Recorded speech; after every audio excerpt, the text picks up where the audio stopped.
Bonjour à tous et merci aux organisatrices et à France Tiers-Lieu pour ce temps important. Donc Antoine Daval, moi je suis cofondateur et président de l'association La Vigotte Lab, donc du tiers-lieu éponyme qui se situe dans les Vosges, au-dessus de Remiremont pour ceux qui connaissent les Vosges, et qui est un tiers-lieu un petit peu particulier puisqu'il s'agit d'un living lab rural avec une grosse dimension et une grosse sensibilité vers la recherche.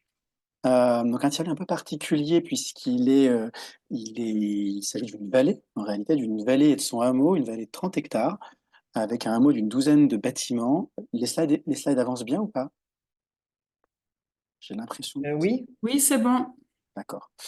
Donc une vallée de 30 hectares avec son hameau, de la forêt, de la prairie, des équipements de production, des espaces habités. Donc c'est vraiment un living lab, il y a vraiment des gens qui habitent sur le site, qui sont préexistants, qui sont un peu nos cobayes, et puis tout un tas d'activités. C'est aussi un endroit qui est labellisé par l'État Fabrique de territoire, par la région Grand Est, donc on a un certain nombre de soutien. Et ce territoire, une partie de son usage, ce tiers-lieu, une partie de sa fonction, c'est d'accueillir de l'expérimentation et donc indirectement une forme de recherche participative et citoyenne. Alors, je vais prendre un exemple pour que ce soit concret. On accueille depuis un peu plus de 2 ans maintenant un projet de recherche qui est porté par les institutions que vous avez à l'écran, donc un certain nombre de laboratoires, de centres de recherche, mais aussi de collectivités, qui se posent la question de la gestion concertée des forêts, voilà, notamment des petites parcelles forestières, la forêt française étant très morcelée. Pour ce faire, ils s'appuient sur le tiers-lieu, à la fois en tant que cas d'usage, que terrain d'étude, mais pas que, aussi comme un lieu qui est capable de mobiliser assez fortement les citoyens et les acteurs du territoire dans leur diversité, avec l'idée que ça peut aider les chercheurs en question, de mobiliser un petit peu les typologies d'acteurs qu'ils souhaitent étudier, voire de les associer à la réflexion. Et donc, en l'occurrence, ils ont organisé assez tôt des journées où ils invitaient jusqu'à une soixantaine d'acteurs non chercheurs, mais plutôt représentatifs de la diversité des acteurs de ce type de lieu, de ce type de contexte, de forêt, où il y a des élus, des militants écologistes, des chasseurs, des étudiants, d'autres chercheurs, des citoyens divers, des agriculteurs, etc. Et que ça leur permettait à ces chercheurs d'avoir directement autour d'eux tout un tas de sensibilités différentes pour problématiser, construire leurs hypothèses et démarrer leur diagnostic.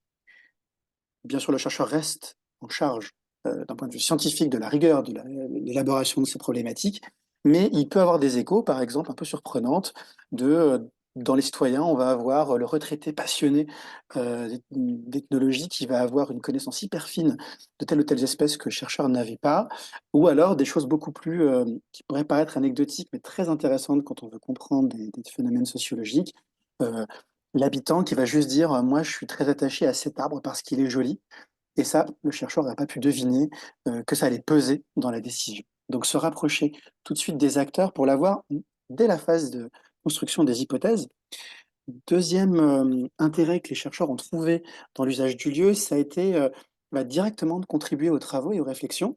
Donc les citoyens, les acteurs divers du territoire étaient, intégrés dans des démarches de travail où les chercheurs posaient un cadre, des cartes interactives, tas d'outils pour que les gens puissent s'exprimer et commencer à rassembler de la donnée, donc fournir de la donnée aux chercheurs que le chercheur aurait dû être allé chercher peut-être par de l'entretien, des questionnaires, il l'a directement en première main.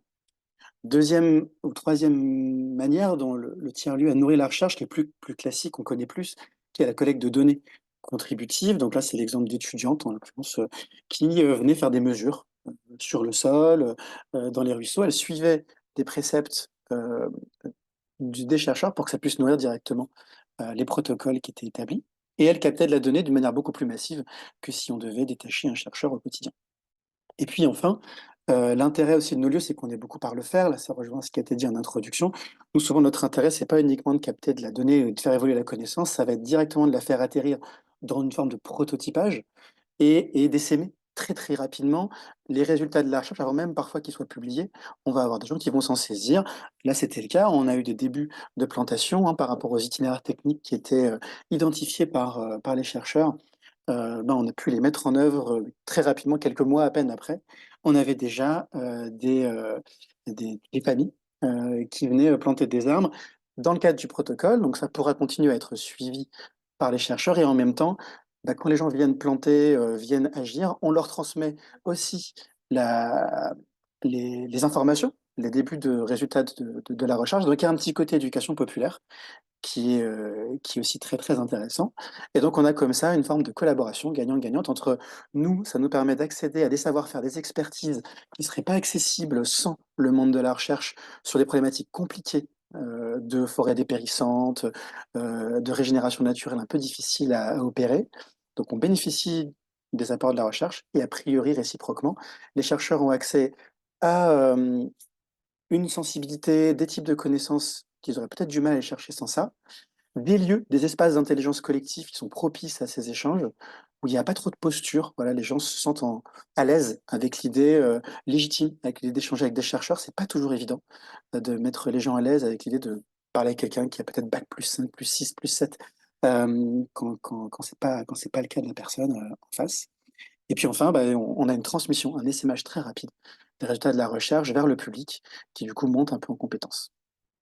Voilà ce que je voulais vous raconter en, je l'espère, moins de 8 minutes, pour vous permettre de rebondir.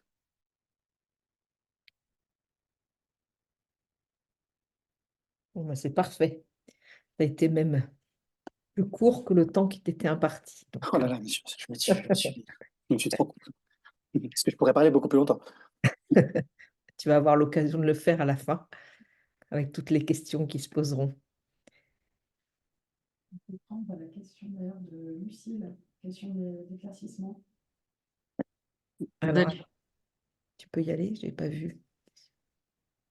Alors, une petite question de Lucille Ottolini d'éclaircissement pour Antoine.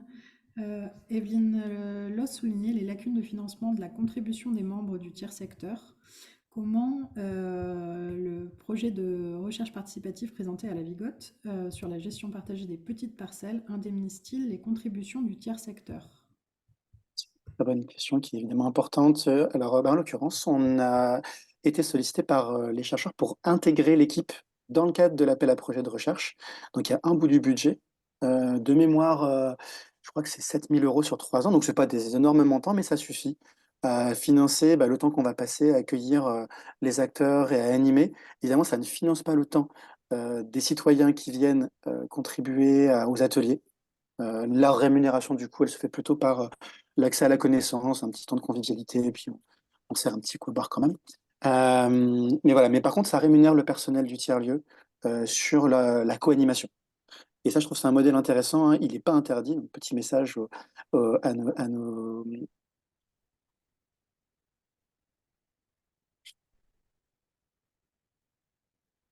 Merci. On a une autre question d'Evelyn Lost qui remercie pour la présentation et qui demande quelles sont les productions attendues autres que scientifiques, voire les changements espérés en termes d'environnement et de société.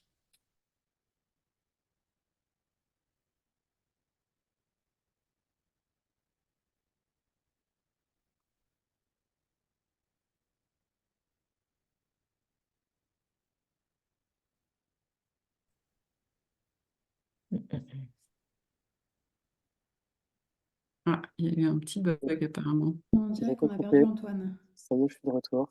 Je ne sais pas ce qui s'est passé. Vous m'entendez? Oui, ça y est. Désolé, j'ai pas entendu la fin de la question. Je sais pas ce qui s'est Alors, passé. je vais répéter. Donc, Evelyne demandait quelles sont les productions attendues autres que scientifiques et voir les changements espérés en termes d'environnement et de société. Alors, ils sont de plusieurs natures. D'abord, on est concrètement sur le site confronté à des problématiques très lourdes d'évolution de la forêt et de besoin de changer de pratique. Donc, tout ce que la recherche a soulevé comme question et ouvrir comme autre perspective, peut-être un peu plus innovante, c'est directement utile pour la montée en compétence de nous, déjà, en tant qu'opérateurs du lieu et les copropriétaires et puis les forestiers autour. Donc, il y a un côté essaimage de ouverture à d'autres pratiques possibles.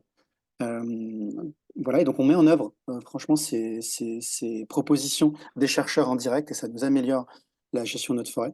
Et après, l'autre bénéfice, je l'ai dit, mais j'insiste, c'est vraiment le côté éducation populaire, hein. Nous, ce qu'on souhaite, c'est que les personnes qui viennent sur site et d'autres accès à la connaissance autour de la forêt et de ses fonctionnements. Quand les chercheurs viennent, ne serait-ce que dans l'introduction qu'ils vont faire de leur méthode, des typs de questions qu'ils évoquent, c'est un petit peu comme si on avait un mini-séminaire, un mini, un mini café-débat où les gens ont accès à cette connaissance.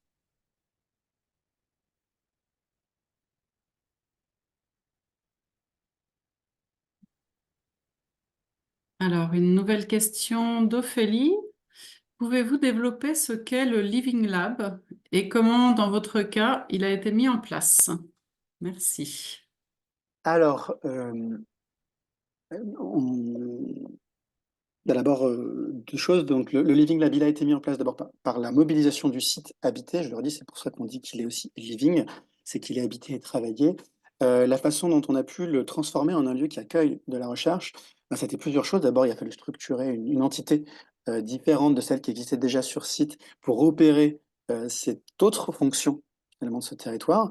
Ça a supposé du coup des aménagements spécifiques. Ça va de la signalétique à des espaces d'accueil dédiés, mais aussi à des modes de gestion des parcelles. Par exemple, la parcelle qui est dédiée à l'activité de recherche, eh bien, on la sanctuarise pour qu'il n'y ait pas d'intervention parasite par rapport à ce qui est établi dans le protocole. Donc c'est une organisation avec des ressources humaines dédiées. Il y a un régisseur, on va dire, du site dont un bout du temps consiste à vérifier que toutes les conditions d'expérimentation qui sont prescrites sont respectées. Il y a du temps, il y a aussi de s'organiser pour accueillir ces fameux publics dans le cadre du Living Lab. Et puis, quand même, de plus en plus, on s'organise comme si on était nous-mêmes un centre de recherche en définissant un programme de recherche. Au sens où du coup, dans le lab, c'est vraiment un laboratoire. Alors, on n'a pas la légitimité d'être un vrai centre de recherche, mais on s'autorise à définir des priorités qu'on co-construit avec les chercheurs. Et du coup, on a un programme maintenant un peu plus réannuel, hein. Nos sujets, ils sont doubles. C'est l'aménagement du hameau de demain, puisqu'on on a un hameau. Et deuxièmement, c'est comment ce hameau peut redevenir un lieu de production et donc de gestion de proximité des ressources. Et autour de ça, on décline un programme de recherche qu'on met en visibilité aussi bien des chercheurs partenaires que des acteurs institutionnels et des citoyens. Et donc, c'est un lab qui affiche d'emblée des problématiques de recherche qu'il souhaite approfondir. euh, et donc, qui a une forme de stratégie, quoi. On s'autorise à avoir une stratégie de recherche. Donc, j'ai parlé du côté pratique de l'aménagement du lieu, la stratégie de recherche.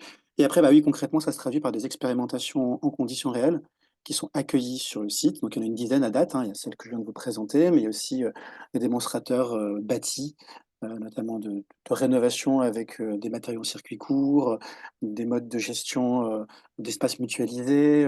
Voilà, donc c'est des expérimentations qui viennent s'ancrer sur le territoire en conditions réelles. Donc, les habitants viennent les percuter, on vient regarder, on vient observer ce qui sur le terrain s'écarte ou pas de ce qui avait été imaginé en laboratoire universitaire, on va dire. Voilà, donc on accueille les expérimentations, on accueille les chercheurs. Ça se traduit aussi physiquement par le fait qu'on les héberge. Les chercheurs viennent sur site, ils ont des espaces de travail, mais ils peuvent aussi dormir sur place, parce qu'on est un peu isolé, donc il faut que les gens puissent passer un peu de temps. On peut les nourrir, donc voilà, c'est aussi un lab au sens, un espace, un genre de petit campus où on accueille physiquement les personnels de recherche ou le tiers secteur. Je ne sais pas si c'était clair, si ça répond à la question. Alors, je vous propose, à propos de questions, là, on passe déjà dans un mélange entre les questions d'éclaircissement et celles qui ne le sont pas. Donc, je propose que Juliette reprenne le micro et présente, puis après pause, effectivement, on passe à François et on repartagera tout ça ensemble à la fin. Oui, pour clarifier sur les questions d'éclaircissement, ce qu'on propose, c'est d'avoir deux temps, c'est-à-dire avoir d'abord un premier temps avec les trois présentations et un petit temps de questions-réponses très rapide derrière chaque présentation, juste pour s'il y a des incompréhensions. Et ensuite, un temps de questions-réponses qui mettent en perspective les trois présentations avec des questions qui peuvent concerner l'une ou toutes les présentations. Ok, donc je vais poursuivre. Peut-être en prenant le relais d'Antoine en disant en parlant de tous chercheurs qui est un tiers-lieu de recherche et où on va entendre Living Lab non pas comme un lieu de vie parce qu'on n'y vit pas, mais au contraire comme un laboratoire qui va accueillir la vie citoyenne. Voilà, donc on est dans le cadre d'un laboratoire de recherche. Moi, je suis ingénieure de recherche sur le site de Nancy, qui est sous double tutelle académique de l'INRAE et de l'Université de Lorraine.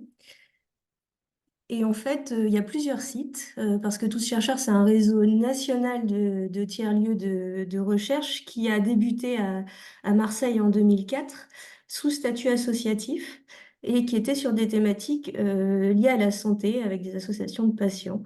Et puis, il a essaimé, le dispositif a essaimé en Lorraine, d'abord à Vittel, à la Vigie de l'eau, qui est là aussi sous statut associatif, et puis ensuite à Nancy et Metz sur des thématiques énergie renouvelable, biologie, microbiologie.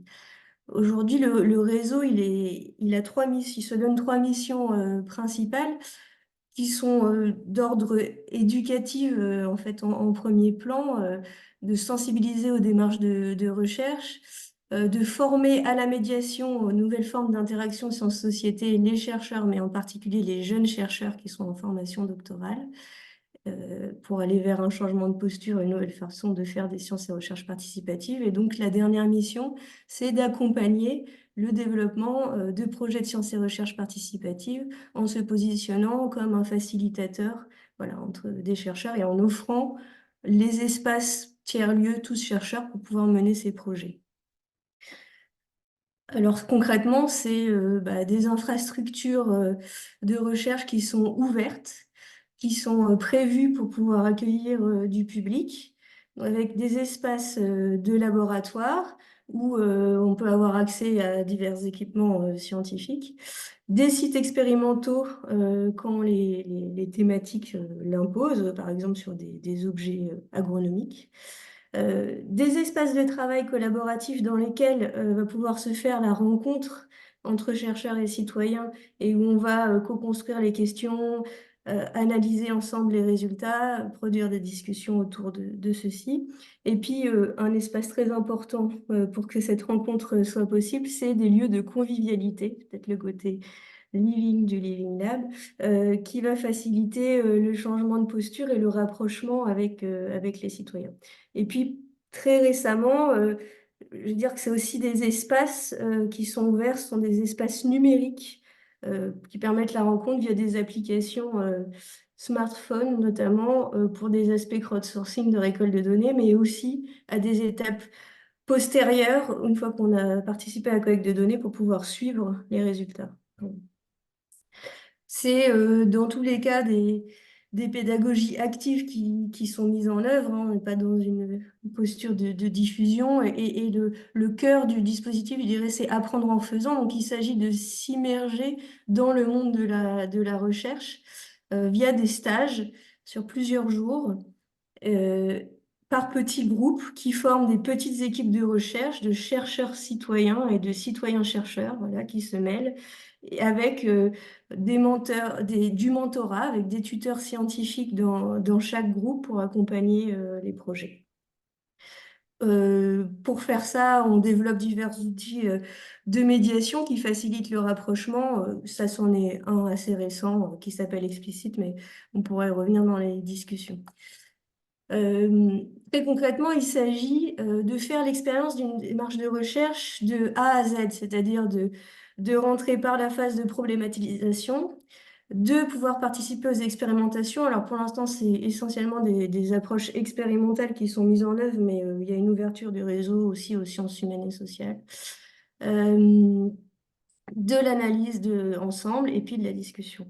Alors, l'exemple emblématique qu'on pourrait prendre d'un des dispositifs Tous Chercheurs, c'est le programme CITIC, qui visait à mieux comprendre l'écologie d'éthique et à améliorer la prévention de leurs piqûres, et qui, au départ, par un cadre posé par les chercheurs sur l'écologie d'éthique, de par la rencontre qui a eu lieu dans ce tiers-lieu, a évolué dans les questions posées. Donc, un exemple de problème posé par les citoyens était: est-ce que les tiques piquent aussi les chats et les chiens, et celles-là qui les piquent, est-ce qu'elles représentent un risque pour les humains?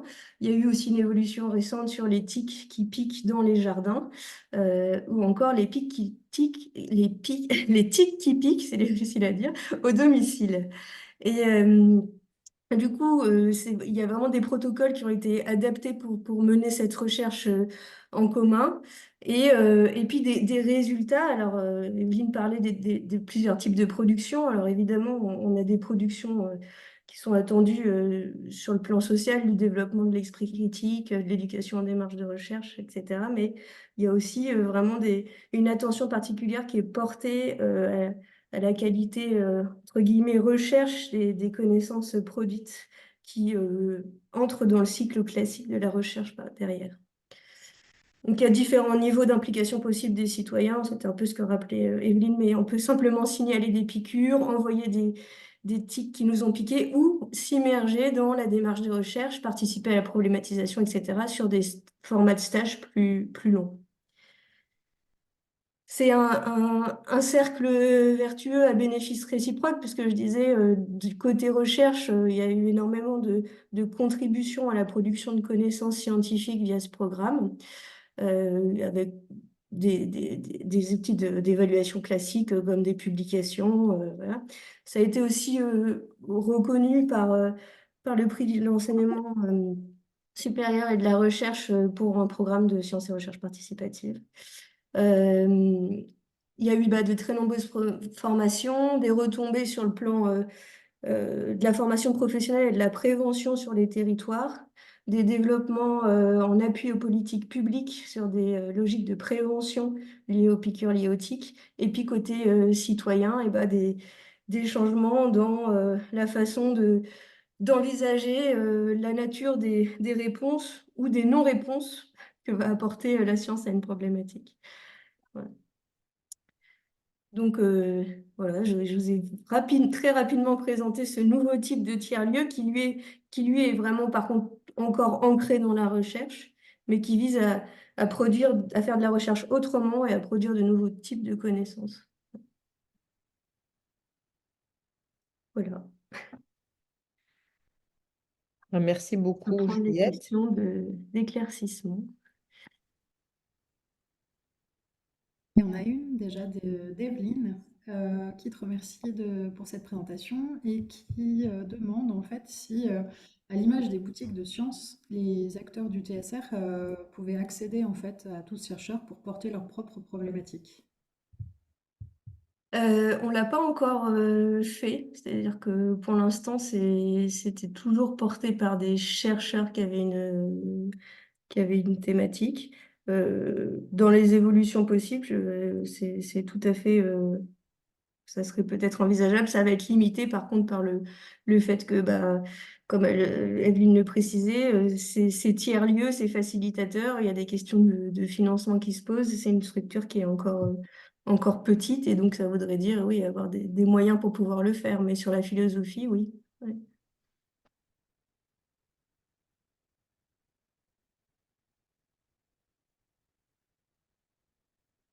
Et puis une autre question d'éclaircissement de François Millet qui demandait où étaient situés ces tiers-lieux. Si Et c'était dans les universités. alors, il y a plusieurs endroits. Donc, à Nancy, on est situé dans les locaux de l'INRAE. Donc, c'est pas à l'université, mais c'est dans une UMR qui est sous tutelle mixte de l'université et l'INRAE. Mais en contexte rural, parce qu'on est au milieu de la forêt. À Marseille, c'est dans les locaux de l'INSERM. Mais c'est des lieux, c'est pas des laboratoires, c'est des laboratoires qui sont uniquement pour faire de l'accueil citoyen. Y a pas, c'est pas un laboratoire de recherche qui va tourner le reste de l'année avec que des chercheurs dedans. Voilà. Mais c'est effectivement dans des lieux ancrés de façon académique. À Vitel, non, c'est une association, c'est dans la galerie thermale, par exemple. Donc,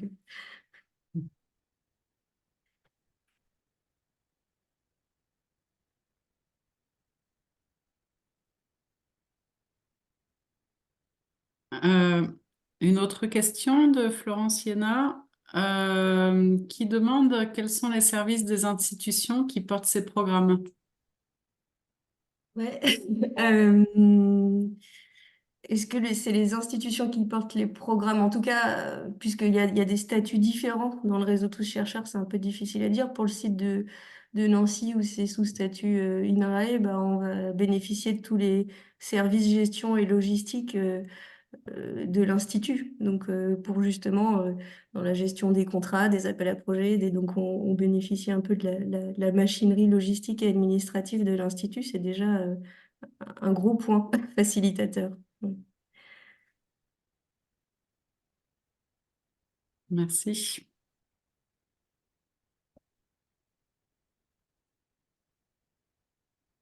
On peut peut-être passer à la présentation de François, si ça... Allez.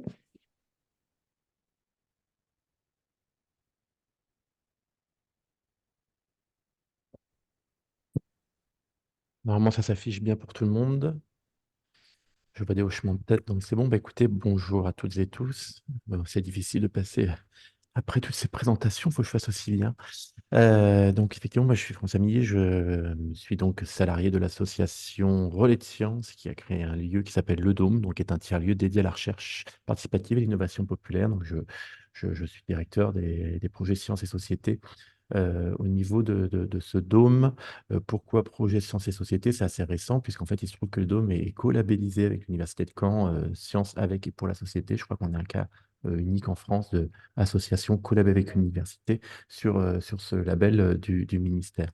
Rapidement, je vais vous essayer de vous présenter un plan coupe de ce lieu qui a ouvert en 2015. Donc, effectivement, on a un toit avec un dôme qui donne son nom euh, à l'équipement. On a ce qu'on appelle une résidence de projet, c'est-à-dire qu'aujourd'hui, on a entre 15 et 20 personnes en fonction des stages, CDI et émissions au niveau du dôme, mais on a un espace de résidence de projet où on peut être jusqu'à 60 personnes, une trentaine de structures qui finalement ont leur bureau en tout ou partie dans ce lieu pour mener des projets avec les publics, avec la population. Donc, on va retrouver des chambres consulaires, CCI, on va retrouver la chambre des métiers, mais on va aussi retrouver des entreprises, des scopes, on va retrouver des chercheurs, des chercheuses de l'université ou d'autres structures qui ont accès soit pour occuper un bureau de temps en temps ou tout au long de l'année et pouvoir travailler, collaborer finalement avec le lieu. On a des espaces de salles modulaires, d'ateliers. On a un atelier type Fab Lab aussi, voilà, qui est assez conséquent, puisqu'on est à plus d'une centaine de mètres carrés dédiés machines au cœur du bâtiment. Et puis on a un grand plateau et le bâtiment, vous l'avez vu, est monté un peu sur pilotis. Donc on a plusieurs espaces voilà, qui nous permettent de mener des activités. On est initialement un espace de culture scientifique. Donc, quand on dit culture scientifique, on va penser très, très rapidement et de façon caricaturale. On va penser Cité des sciences, Palais de la découverte. Et puis, vous avez toutes et tous des centres de culture scientifique et technique dans vos régions. Donc, je vous renvoie à ces lieux-là, qui sont souvent des lieux avec des expositions, des conférences, des ateliers pédagogiques. Et nous, on a fait le choix, quand on a ouvert le Dôme, de sortir complètement de ces formats et d'avoir une acception du terme de médiation qui renvoie plus à la question de l'intermédiation ou en tout cas de la médiation qui est entrevue dans le domaine de l'animation socio-culturelle et territoriale, voilà, c'est-à-dire créer des temps, des situations, des conditions qui permettent la rencontre, l'échange, la compréhension entre des personnes et des organisations qui n'auraient pas d'autre occasion ou possibilité de faire ensemble. Là, sur cette image, par exemple, on voit des jeunes étudiantes en bac pro sur des questions de couture qui bossent avec des ingénieurs en mécatronique pour s'approprier des questions de vêtements connectés. Voilà le type de choses qui peuvent être faites et mises en place au Dôme. Donc, en tant qu'espace culturel, en fait, on fait ce que font tous les espaces culturels, c'est-à-dire qu'on a des espaces de représentation, comme des conférences, des spectacles, on fait des ateliers de pratique, voilà, comme tout espace culturel, on peut avoir des ateliers de pratique. On a effectivement des endroits où on peut exposer, mettre en exposition des choses, et on crée aussi des formats plus petits de rencontres, débats, plus conviviales. Mais en fait, on a fait le choix, nous, dans ces formats-là, qu'à chaque fois, lorsqu'on fait une exposition, quand on fait une conférence, des ateliers pratiques, en fait, ça vient nourrir des programmes de recherche ou de sciences participatives. Donc, les publics, quand ils viennent, c'est pour soit nourrir un programme de recherche, soit contribuer, soit co-construire, co-problématiser. Mais chacun de ces formats classiques de la médiation culturelle, finalement, sont propices à de la production, de la contribution plus ou moins élargie et plus ou moins dense aussi des participants. Ça peut aller du simple test, du simple fourniture de données, jusqu'à des temps de co-problématisation de recherche en fonction des programmes. Je vais présenter, voilà, on m'avait demandé de présenter un exemple, donc on a beaucoup de sujets, hein, on bosse, pour revenir un peu sur les questions précédentes, je peux déjà en partie répondre, c'est qu'effectivement, nous non plus, on n'est pas sollicité par des individus qui voudraient se lancer dans un programme de recherche participative, on va plutôt les renvoyer vers des démarches de Fab Lab, mais il nous arrive d'avoir des associations, des entreprises, des scopes, des collectivités qui viennent nous voir et des chercheurs et des chercheuses, bien sûr, qui viennent nous voir parce que ils ont un projet, soit ils vont aller chercher un budget, soit ils ont déjà le budget, et là, on peut commencer à construire avec eux. Un des exemples les plus emblématiques chez nous, même si on a eu beaucoup de thèmes de recherche qui étaient sur la montée des eaux, sur l'enrochement, sur la montée des eaux. On a travaillé aussi sur la question de l'écriture manuscrite à l'ère du numérique avec des entreprises, une entreprise comme Oxford, par exemple, qui est à Caen, qui nous a sollicité sur ce sujet, le fait de produire aussi des BD connectés. Voilà, donc ça va dans des champs assez larges. On a aussi voilà, des programmes en termes d'acupuncture urbaine sur le territoire de la presqu'île de Caen, où on est situé, où on bosse aussi avec Sciences Po et l'agglomération là-dessus. Donc, pas mal de sujets comme ça. Le sujet que je présente là, moi, c'est un sujet autour de, voilà, qui était une ANR qui a duré de 2018 à 2021, qui a duré un peu plus de temps parce qu'entre 2018 et 2021, bah, il y a 2020. Donc voilà, ça a duré plus que 3 ans. Donc, était sur la question des transitions énergétiques et de l'hydrogène. Donc, le but était en fait de voir comment on pouvait créer un public de l'hydrogène et voir quels étaient les schémas de transition adoptés, imaginés ou entrepris avec la population sur la question de l'hydrogène pour déterminer dans quelle mesure on pouvait sortir des schémas plus traditionnels d'une diffusion centralisée de production d'hydrogène et diffusion pour des usages. Donc, on a fait pas mal d'activités. On a d'abord co-problématisé cette question de l'hydrogène, puis fait sortir des grands thèmes de thématiques. Et puis, on a commencé voilà, de façon beaucoup plus plénière. Puis, on a commencé à avoir des ateliers plus restreints. On n'avait plus qu'une cinquantaine de personnes qui commençaient à développer des idées ou des prototypes ou des usages autour de l'utilisation de l'hydrogène. Et puis, comme ça, au fil des semaines, des mois et des années, on est arrivé jusqu'à finalement à sélectionner un des prototypes qui était en fait l'objectif de créer un drone fonctionnant à l'hydrogène susceptible de pouvoir nettoyer le port de Caen de ses déchets et qui a comme ça été prototypé dans la dernière année. Toutes les semaines, il y avait un groupe autonome qui venait fabriquer et qui utilisait de l'hydrogène, produisait de l'hydrogène avec ses piles à hydrogène pour mettre dans un drone autonome. Donc ça, je vous mets ici sur ce petit schéma, finalement, l'ensemble des parties prenantes qui ont été portées. Effectivement, c'était un projet qui était porté par le CEREV, donc un laboratoire de SHS de l'université de Caen, mais avec d'autres acteurs qui étaient associés. Puis vous voyez un petit peu une diversité finalement, soit en termes de collectivité, de structures, de tiers secteurs scientifiques, finalement comme il a été nommé, mais même s'ils sont entendus ici plutôt comme partie prenante de ce projet. Et vous connaissez peut-être dans le schéma, pour ceux qui le connaissent, le schéma du projet porté par l'USAG, finalement, qui est propre aux démarches de Living Lab. Je vous mets ici ce schéma parce que c'est intéressant de voir, voilà, c'est ça en fait. Un programme de recherche participative, c'était aussi intéressant et important pour nous de dire, bah voilà tout ce qui a été fait en termes d'enquête au niveau sociologique, en termes de Living Lab, voilà ce qui a été fait, qui a été posé, le nombre d'ateliers, le nombre de rencontres à chaque fois, comment ça a été documenté, qu'est-ce qu'on a produit comme valeur, et quels sont les grands temps forts, comment ça s'est inscrit dans l'activité culturelle du lieu. Et voilà, donc ça permet de voir ça. Et aujourd'hui, nous, au Dôme, on a 3 ou 4 projets comme ça en permanence qui sont faits, qu'on accompagne, qu'on documente. Et nous, notre fonction de médiation, c'est effectivement de mobiliser des publics, mobiliser des personnes participantes, puisqu'on parle plus de public, mais de personnes participantes, mobiliser des structures et des acteurs pour venir enrichir ces démarches de projets qui sont parfois insufflées par une ou deux structures ou des associations, par exemple, comme on l'a eu sur le handicap ou le langage des signes, qui viennent et qui apportent des choses. Donc là, ça donne une visibilité qui est assez intéressante, ce schéma. J'essaierai de vous mettre le lien dans le chat, il est disponible aussi en ligne. La façon, aujourd'hui, vous me faites signe si je suis trop long. Nous, le schéma qui s'est imposé à nous, c'est qu'aujourd'hui, et je pense que de nombreux tiers-lieux aussi sont perçus comme ça, même si ça change un peu la donne, c'est qu'aujourd'hui, un espace culturel, la culture, c'est perçu comme une structure de coût. C'est-à-dire qu'en fait, on donne des subventions pour produire de l'art et de la structure. Aujourd'hui, une collectivité, la culture, c'est une structure de coût. Et peut-être que de nombreux tiers-lieux sont aussi perçus comme ça. C'est-à-dire, OK, faire du vivre ensemble et de la culture, c'est super sympa, mais bon, dès qu'il y a le Covid, par exemple, c'est non essentiel, on ferme. Donc, ça dit bien aussi où c'est positionné. Nous, pendant le Covid, il se trouve qu'on a réussi à rester ouvert parce qu'en fait, on a réussi à dire qu'on n'était pas une structure de coût, mais une structure de production de valeur. notamment comme on a beaucoup de personnes en insertion qui viennent ici et qu'on travaille sur des programmes d'insertion, mais en fait, on a pu rester ouvert à certains endroits pour faire des choses. On a pu aussi rester ouvert parce qu'on avait mis en réseau une trentaine de Fab Labs normands et on a pu produire comme ça du matériel de santé. Bon, c'est des exemples que je donne, mais en fait, donc, nous, on verbalise aujourd'hui notre impact et on donne à voir ce qu'on fait sous la forme de connaissances sociales à faire, qui est un modèle plutôt nord-américain pour faire court. Voilà, c'est le Knowledge, Business and Social, c'est le modèle KSB qui est adapté ici, qui invite en fait à se dire, en fait, nous, quand on fait une action, on fait de la recherche participative, OK, on fait de la connaissance, mais en fait, on produit aussi du social. Parce qu'on produit de la formation, on forme des gens, on les accompagne, on produit des nouveaux services, on crée des nouveaux partenariats, on crée des nouvelles. Voilà, aujourd'hui, on a une communauté agissante qui est autonome, qui continue de venir ici une fois par mois, qui bidouille son robot drone. Enfin, voilà. Et puis, on est aussi capable de dire qu'on produit potentiellement de nouveaux objets, de nouveaux marchés, de nouveaux modèles économiques. Et ça aussi, c'est quelque chose qui est entendu. Alors, on ne voit pas la ligne environnementale ici parce que nous, elle est transversale à ces trois choses-là.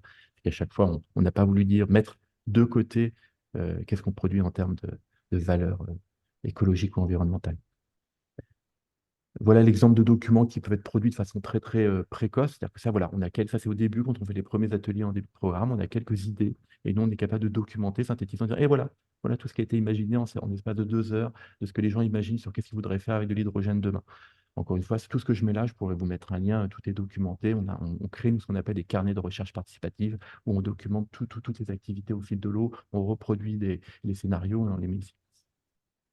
Ça, c'est par exemple les plans d'open source de ce drone à hydrogène qui ont été modélisés par un des participants. Donc Antoine, si vous tordez la tête comme moi, vous voyez que c'est Arnaud Dutilleul, c'est marqué sur le côté, qui a modélisé tous ces éléments. Et puis on voit, vous voyez, l'entreprise Cours d'eau, Caoutchouc, qui a produit un bout, H2IS pour les bonbonnes d'hydrogène, le lycée Jules Verne.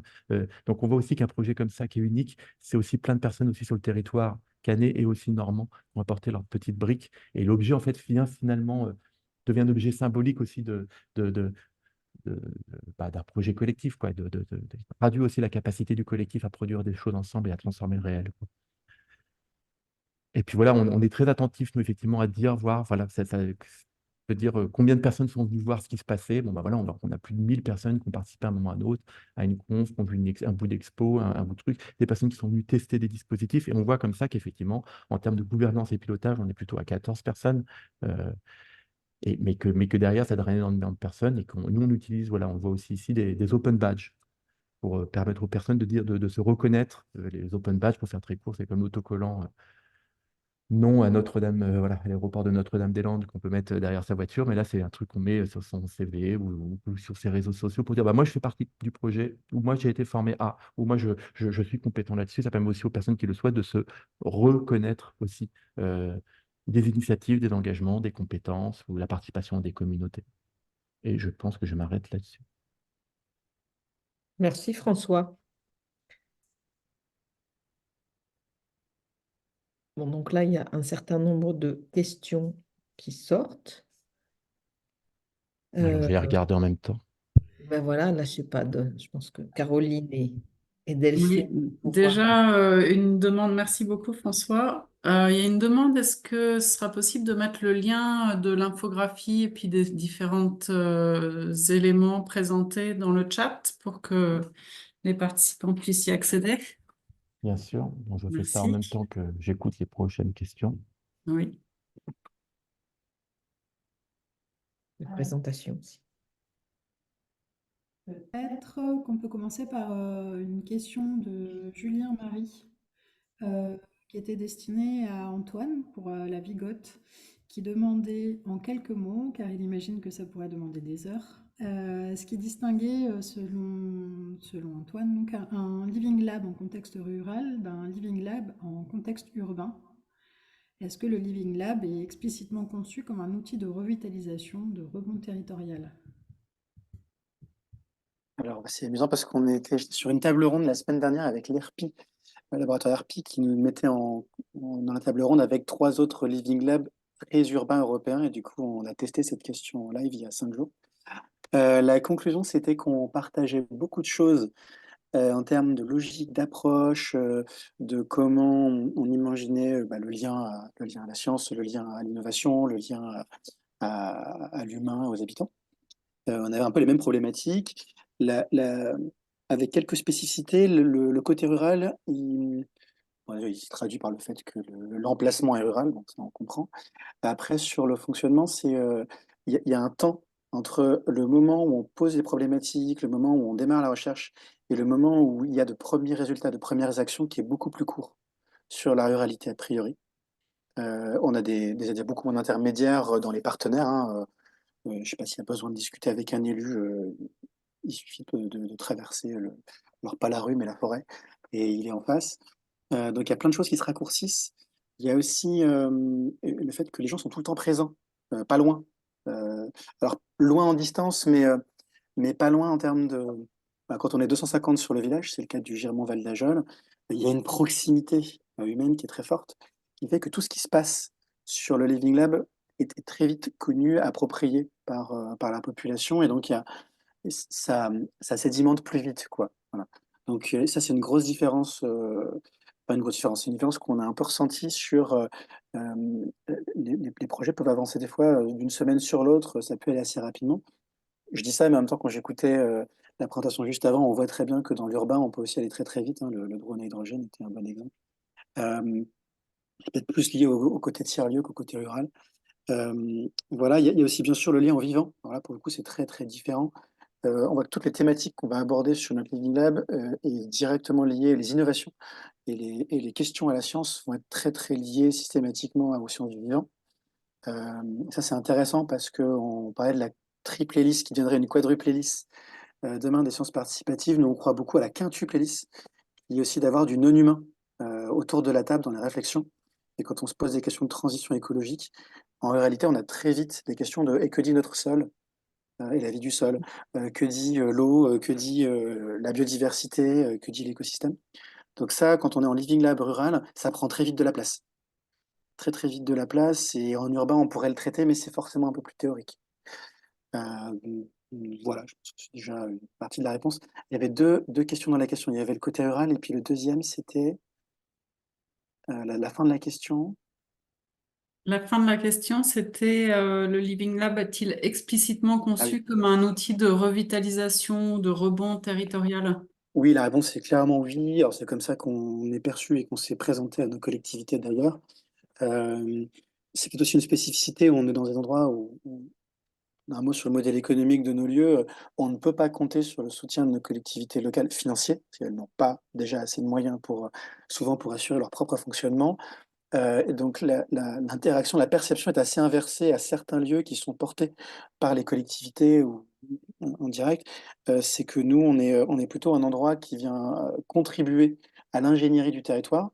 On faisait par exemple partie du groupement qui a travaillé sur le programme Petite Ville de demain, où on accueillait des agents, des techniciens, des élus, on faisait des séances de formation sur le site.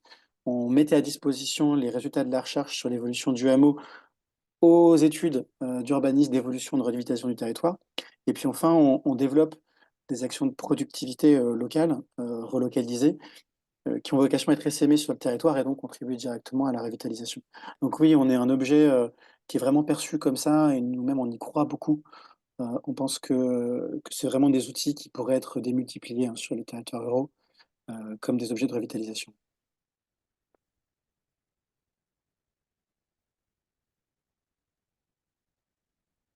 Merci beaucoup, Antoine. On va prendre une autre question de Corinne Navarro et qui pourrait avoir des réponses transversales et s'adresser à nos trois intervenants. Alors, voilà la question. Notre tiers-lieu économique artistique est situé à Saint-Nazaire, dans le 44. Nous aimerions contribuer à la recherche participative en étant, par exemple, en terrain de recherche. Comment procéder et à qui s'adresser? Donc là, ce serait intéressant d'avoir différentes réponses pour voir quels sont les différents chemins possibles. Qui voudrait répondre en premier?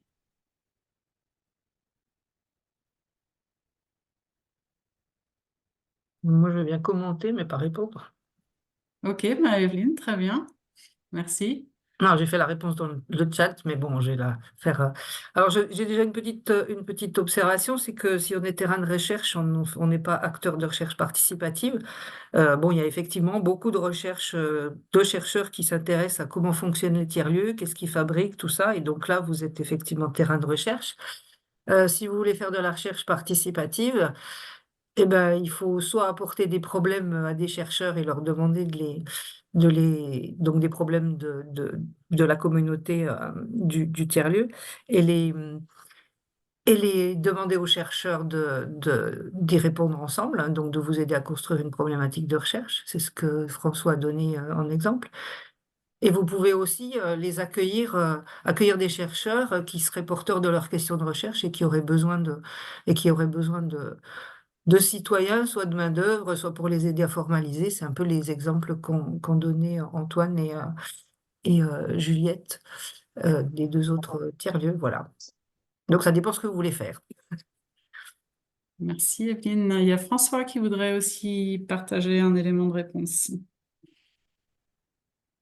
Oui, parce qu'effectivement, en fait, c'est chaque situation qui crée la possibilité de faire une recherche. En fait, c'est que la question se pose moins sur comment on fait que qu'est-ce qu'on fait, quoi. Euh, donc finalement, ce qu'on remarque, c'est que le dialogue, enfin, si on veut qu'il y ait une recherche, effectivement, se pose quand même à un moment ou à un autre la question du dialogue avec l'institution de recherche ou avec la méthode d'institution de recherche, parce que finalement, sans acteurs de la recherche, chacun est libre de faire ses propres recherches et autres. Donc, on dit bien là quelque chose que finalement, quand on veut faire une recherche ou des sciences participatives, cette question du dialogue avec l'institut de recherche, qui apporte sa méthodologie, sa robustesse, qui va être capable aussi de mettre en réseau, d'aller chercher l'actualité des connaissances de la recherche, faire l'état de l'art. Enfin voilà, ils apportent une expertise, un savoir-faire et aussi une forme de reconnaissance, l'institut de recherche. Donc, une des questions qui se pose, c'est surtout effectivement comment est-ce qu'on rentre en dialogue avec ce monde de la recherche. Et ça, j'ai envie de dire, c'est quasiment du cas par cas. Je sais que nous, typiquement, à l'échelle de la Normandie, on est en train d'essayer de se dire, bah voilà, aujourd'hui, nous pouvons être pour les tiers-lieux une interface de dialogue, puisque nous, on est en dialogue avec l'Université de Caen, demain, vraisemblablement avec Rouen et Le Havre.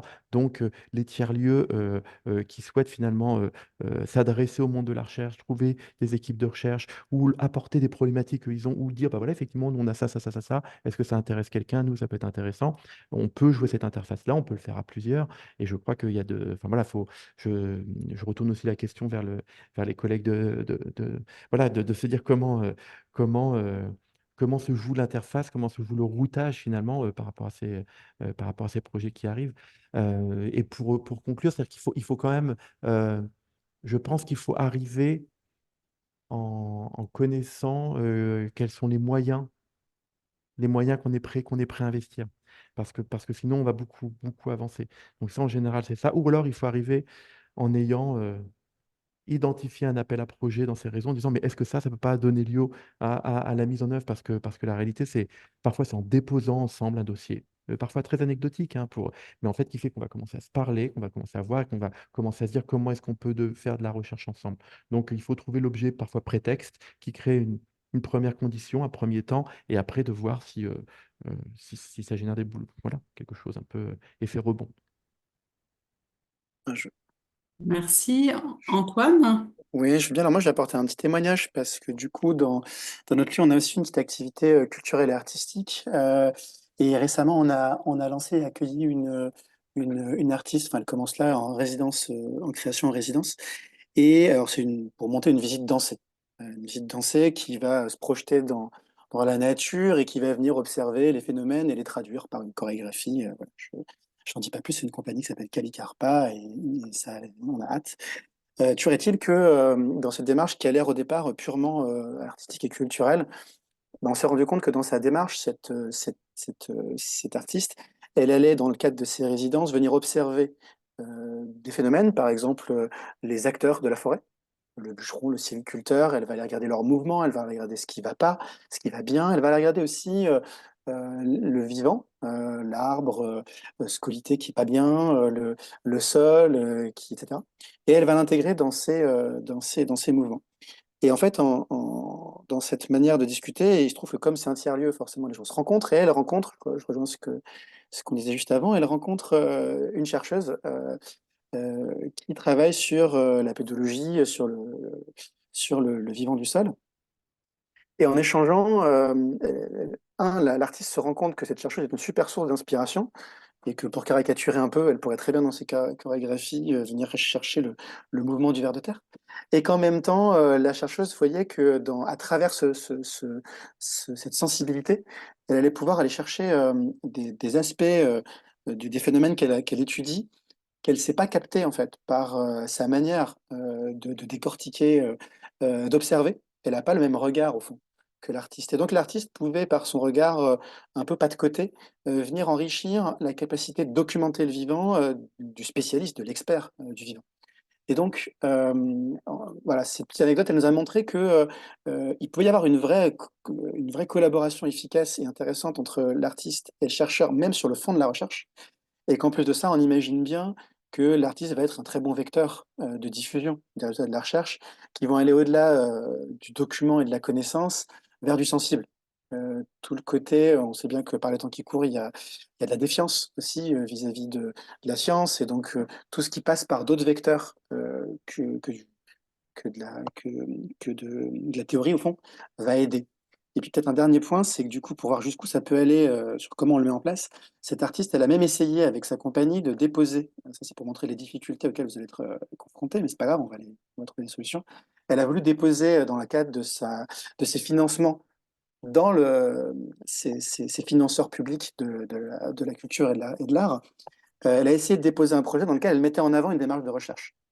Et on lui a gentiment répondu qu'elle n'était pas à sa place. On lui a dit non, mais tu es une artiste, tu n'es pas une chercheuse. Nous, ce qu'on veut, c'est de la production, de la diffusion. Et donc, ton truc de tu vas faire progresser l'état de l'art, ce n'est pas éligible. Et donc, ça veut dire qu'il faut qu'on trouve, quand on fait ça, aussi des canaux innovants, hein. C'est peut-être à nous de vous embarquer, nous, quand on est en posture de recherche, c'est peut-être à l'inverse de vous intégrer dans des appels à projets de recherche, ça supposera de convaincre le financeur que ça a du sens. Mais voilà, il faut convaincre des gens qui nous mettent dans des cases.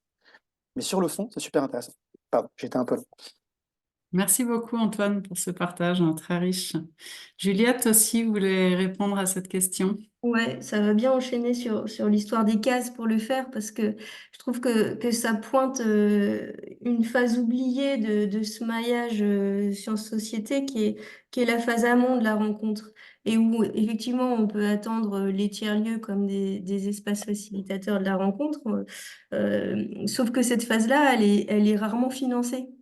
Et que du coup, on ne sait pas ce que ça va nécessairement donner. Alors, par exemple, on a joué ce rôle-là de facilitateur sur une thématique des bien-être des bains de forêt.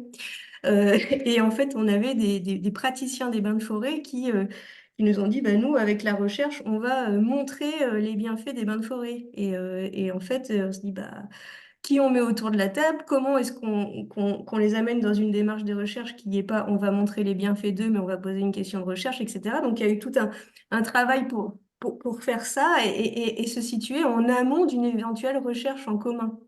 Et c'est posé. Alors nous, on l'a fait avec plaisir et ça a donné quelque chose de très fructueux à la fin.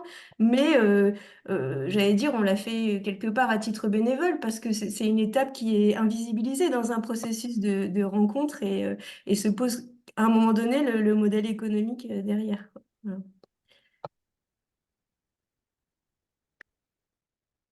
Merci, Juliette. Delphine, je te laisse poser une autre question. Ouais. Alors, on va passer à une autre question de Julien Marie qui s'adresse à tous les intervenants. Donc, qui parle de commun. Est-ce que l'approche par les communs forme un socle référentiel commun aux différents projets présentés, justement? Et Julien entend par commun, au sens historique et politique, de communaux, c'est-à-dire de stratégie d'émancipation par une reconquête d'une forme d'autonomie alimentaire, de production ou autre. Donc la question, c'est est-ce que l'approche par les communs ne formerait-elle pas un socle référentiel commun aux différents projets présentés? François, je te passe la parole. Oui, commun, mais pas au sens de la définition qui est donnée. C'est-à-dire que, enfin, pour le coup, effectivement, nous, tout ce qu'on dépose, on essaie de le mettre en Creative Commons, sous licence CC. Donc à ce titre-là, on essaie de créer des communs. En revanche, on bosse avec des entreprises, on bosse avec plein de personnes. Et puis même cette question même de l'autonomie, euh, j'ai presque envie de dire que dans nos projets, justement, on essaie de dire, enfin, on est moins dans le do it yourself et dans l'autonomie que dans le fait de redire que finalement, on n'est pas autonome. On est tous interdépendants. Enfin, moi, je réinterroge, voilà, je réinterroge en tout cas cette question-là. La question de la relocalisation, oui, mais la question de l'autonomie, peut-être beaucoup moins en tout cas. Et en tout cas, c'est moins cette acception-là qu'on a du terme de commun que de finalement tout ce qui va être produit collectivement appartiendra à tous. Il ne peut pas être privatisé en tout cas. Voilà pour la réaction rapide, en tout cas, sur ces questions de l'autonomie qui souvent revient, surtout quand on a un Fab Lab, on est dans le do-it-yourself, le côté très euh, autonome, voire même parfois autarcique. Et au contraire, je pense qu'il y a quelque chose sur lequel on essaie de réinterroger, voire même de dépasser, en fait. Merci François. Juliette, tu voulais réagir aussi? Euh, c'est pareil, enfin j'allais dire c'est un peu comme, comme François. Ce qu'on va chercher du côté de l'autonomie, ça va être favoriser l'autonomie de pensée, donc c'est-à-dire la capacité à développer son esprit critique, etc. Après, on n'est pas sur les questions qu'on traite, on n'est pas toujours sur des questions qui sont en lien avec des communs. Enfin, il peut y avoir des choses qui sont ni systémiques, ni one else, ni communs, sur simplement participer à une démarche de recherche qui peut être très réductionniste, expérimentale, etc. Donc, pas à tous les coups, mais c'est vrai que sur certains projets, c'est une belle entrée et je lis que la piste nous est soufflée, notamment d'un point de vue recherche de financement, quoi. Oui.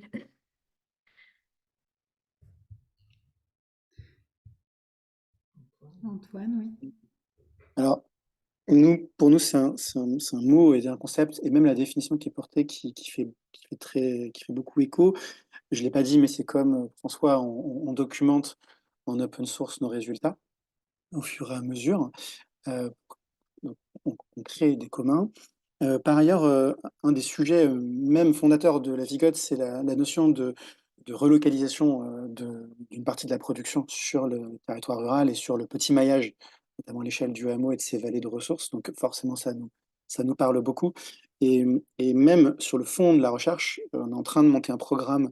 On fait une réponse à un appel à projet de recherche là, pour l'ADEME sur la bioéconomie. Et un des pans entiers de la recherche, c'est la question des communs. C'est comment intégrer des gouvernances de communs, à la fois des ressources naturelles, des équipements de production euh, et, des, et des résultats de cette production. Comment considérer le- la, la forêt, ses écosystèmes, ses services écosystémiques comme des communs. Donc, c'est des questions qui nous parlent beaucoup. Mais je pense un peu spécifique, c'est parce qu'on est sur une échelle où justement notre sujet à nous, c'est de traiter la relocalisation dans des démarches de mutualisation. Donc, je pense que c'est pas général à toute démarche de sciences participatives en tiers-lieu. J'imagine que ce serait pas quelque chose de générique.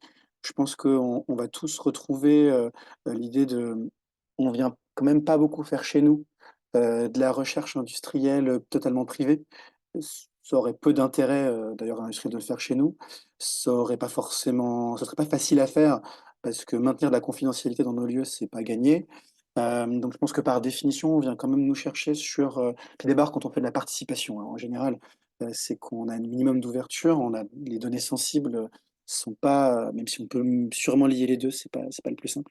Je pense que pour toutes ces raisons, ça a beaucoup de sens de travailler dans des logiques d'ouverture, à minima, pas forcément en commun, mais au moins en ouverture. Et du coup, par définition, ce qu'on crée dans les tiers-lieux, dans des démarches d'accueil inconditionnel, d'éducation populaire, c'est reversé d'une manière ou d'une autre en commun. Voilà. Après, la thématique va aller jusqu'au bout de c'est dans le cadre d'une réappropriation pour une recherche d'autonomie. Je pense que c'est pas générique. Voilà, c'est notre cas, mais c'est un peu particulier.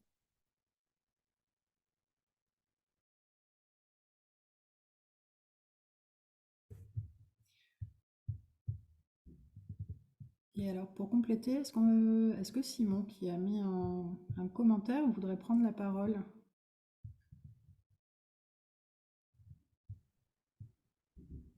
Est-ce que vous m'entendez? Oui. Bonjour à tous. Oui, bah, c'est un petit partage d'un fonds sur les communs numériques que j'ai mis dans le chat qui s'appelle NGI Zero Commons Found pour NGI de Next Generation Internet.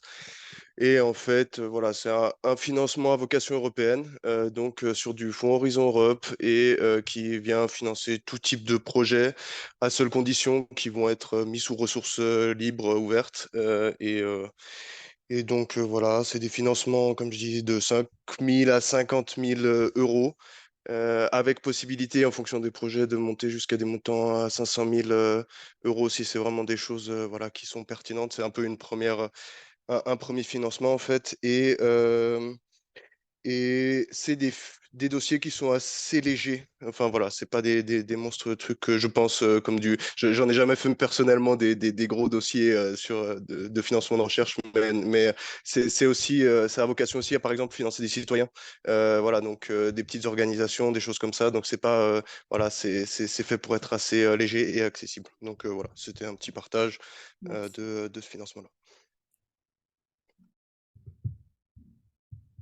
Je peux rajouter une petite chose qui me vient là. La question sur le commun, pardon, je reviens sur le commun, parce que je rebondis sur ce qui vient d'être dit. Peut-être un des communs importants auxquels on donne accès dans nos tiers-lieux qui s'intéressent à la recherche participative, c'est quand même, c'est la base, peut-être que c'est évident depuis ce qu'on dit depuis le début, mais c'est quand même l'accès à une forme de recherche. Alors, soit parce qu'on va permettre à des territoires, je reviens aussi sur la revitalisation, qui ont pas les moyens d'avoir une forme de département R&D ou de conventionner en direct avec des centres de recherche. C'est pas une question financière d'ailleurs, c'est une question même d'ingénierie et de savoir parler à ces acteurs. Ben, on peut être des lieux relais. Et donc, au fond, on peut contribuer à faire de la recherche en commun, c'est un peu vaste et pompeux comme expression, mais je pense qu'on peut contribuer à ça et réciproquement à faire de, de, de l'appropriation des problématiques scientifiques aussi en commun. Nous, on vit quand même beaucoup sur nos lieux, en particulier en réalité, une forme de distance par rapport à la science qui est un peu liée oui, on se sent pas légitime, encore une fois, on n'a pas fait assez d'études, je ne suis qu'un simple paysan, je ne suis qu'un simple je ne sais pas quoi. Et donc, c'est pas mon monde. Et je pense qu'on a un rôle à jouer pour dire si la science, c'est quand même un commun. Donc, certes, il y a des professionnels de la science, il y a des gens qui ont la légitimité d'aller publier, d'aller maîtriser, qui ont appris des techniques.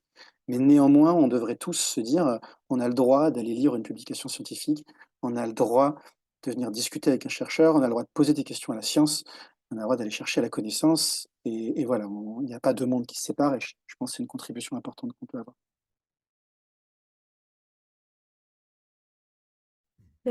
Oui, je rebondis. C'est vrai que c'est un préalable sur lequel on n'a peut-être pas assez insisté, mais dans le mot tous chercheurs, quand on dit tous, c'est quand même justement cette même vision de reconnaître à tous la capacité à participer à la production de connaissances, à comprendre les résultats scientifiques qui nous touchent de près ou de loin. Et donc, c'est reconnaître cette capacité à penser. À travailler ensemble. Il y a un gros volet inclusivité. Nous, il y a plus de...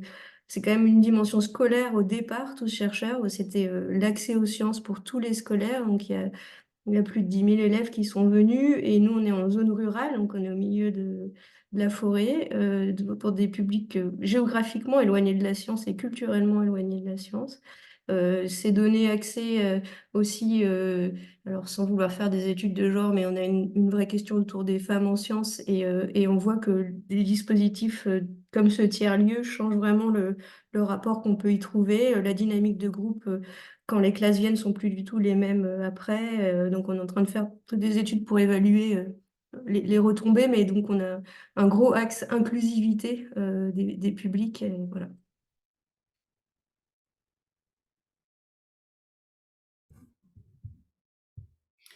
Alors dans le chat, on observe une belle mise en lien avec Jonathan, Stéphanie Bost et Philippe Chemla qui se mettent en lien. N'oubliez pas qu'il y a la carte qui a été remplie en début d'atelier. On va remettre le lien pour ceux qui ont raté le début. Vous pouvez peut-être trouver des contacts pas très loin de chez vous.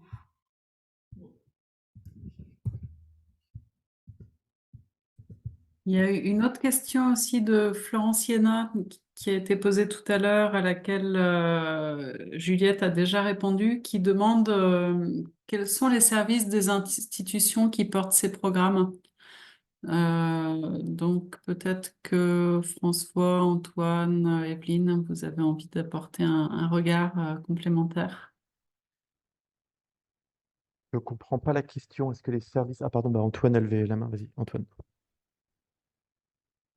Ah, Antoine, ton micro est coupé.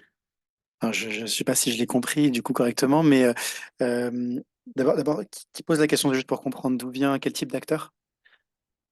Florence Siena, on peut peut-être demander à Florence de préciser sa question alors, à Oui, l'oral. Et aussi d'où elle vient pour comprendre quel type Oui, d'acteur. oui, bonjour, vous m'entendez? oui. Oui, donc moi je suis à l'Université de Lille et je suis à la boutique des sciences et en fait on est dans un service qui s'appelle valorisation de la recherche et ça m'intéressait de voir vous, enfin pour ce qui concerne les tiers-lieux qui sont dans des institutions ou portés par des institutions, bah, par quel type de service ils sont portés. Ah d'accord. Nous, en tant que lieu, par qui on est porté? Bon, du coup, moi, je peux pas répondre parce que nous, on est porté en propre. Euh, Alors moi, je peux essayer en partie de répondre. Donc nous, on est une association, mais on est un centre de culture scientifique, technique, industrielle, donc une association un peu particulière, puisque, encore une fois, il y a des CCSTI dans au moins 1, 2, 3, parfois même par région. Donc on est une association, mais en même temps une institution, c'est-à-dire qu'il y a un geste, une volonté à un moment ou à un autre, politico-institutionnelle de faire émerger ce type de structure sur le territoire. Le Dôme, jusqu'à peu, était financé à 50% par la région, puis après 50% finalement sur appel à projet. On allait chercher finalement des contrats pour faire de la recherche participative, c'est-à-dire que ces démarches de recherche et innovation participative, en fait, nous amenaient finalement 50% de notre autofinancement au regard de ce qu'apportait la région. Donc là, il se trouve que nous, depuis l'année dernière, on a, la région nous a confié d'autres missions, justement de diffusion de la culture scientifique au niveau régional. Donc ça altère un peu cet équilibre de budget. Mais voilà un petit peu, nous, là, notre financeur principal, c'est la région, mais dans une politique régionale de culture scientifique, hein, dont se dotent de plus en plus certaines régions. L'autre volet qui a été intéressant, je le disais aussi en introduction, c'est que nous, en fait, voilà, l'association Relais de Sciences, ça fait depuis 98 qu'elle existe. On a ouvert le Dôme en 2015, donc ça fera bientôt presque 10 ans quand j'y pense. Mais finalement, on a été aussi pendant 15 ans sans lieu, donc à travailler aussi avec les acteurs de la recherche parce qu'on voulait travailler sur la recherche en train de se faire et aussi en dialogue avec toutes les institutions culturelles, politiques, collectivités, entreprises et tout sur le territoire parce que c'était notre vocation. Donc on a eu ces éléments-là et c'est vrai que nous, on a eu je le disais en introduction, on a la chance d'avoir été labellisé Science avec et pour la société, ce qui fait qu'on bénéficie là aussi depuis 2 ans, et encore sur une année, de fonds qui sont dédiés pour nous. On a accès tout le, le projet SAPS, de ce label donné par le ministère à l'Université de Caen et au Dôme, et accès à cette question de la recherche et des sciences participatives. Donc ça nous a permis d'asseoir et d'activer, de dégager du temps, de l'énergie et des financements pour développer, voire même soutenir, financer d'autres programmes de cette nature-là. Merci. Juliette? Oui, parce que du coup, je comprends la question différemment par rapport à tout à l'heure. Pour être très, moi, donc je sais que c'est une question émanant de l'université, pour être très concret, le portage, il est pas simple, hein, parce que nous, on est actuellement on dépend d'une UMR qui est l'UMR de la directrice en fait de la structure, qui a choisi de créer la structure et qui a ramené le projet dans son unité, mais qui en est un peu déconnecté parce qu'on a un fonctionnement complètement à part du reste de l'unité. Et se pose effectivement la question des voies de pérennisation en devenant ce tiers facilitateur. Enfin, on est actuellement dans cette question-là. C'est-à-dire qui va apporter ce projet parce que ça fonctionne actuellement bah, sur des appels à projets classiques de la recherche. Il y a aussi un projet SAPS avec l'Université de Lorraine qui nous finance en grande partie, la région, etc. Mais donc, ça finance essentiellement des CDD. Et pour institutionnaliser, en tout cas stabiliser ce type de lieu, avoir son portage propre, c'est encore une vraie question aujourd'hui pour la structure Tous Chercheurs.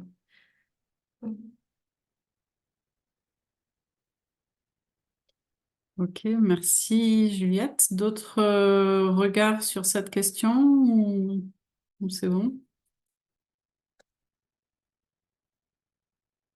En tout cas, Florence semble satisfaite puisqu'elle dit, elle remercie dans le chat. On va passer à l'étape suivante pour aller doucement vers la fin de ce webinaire.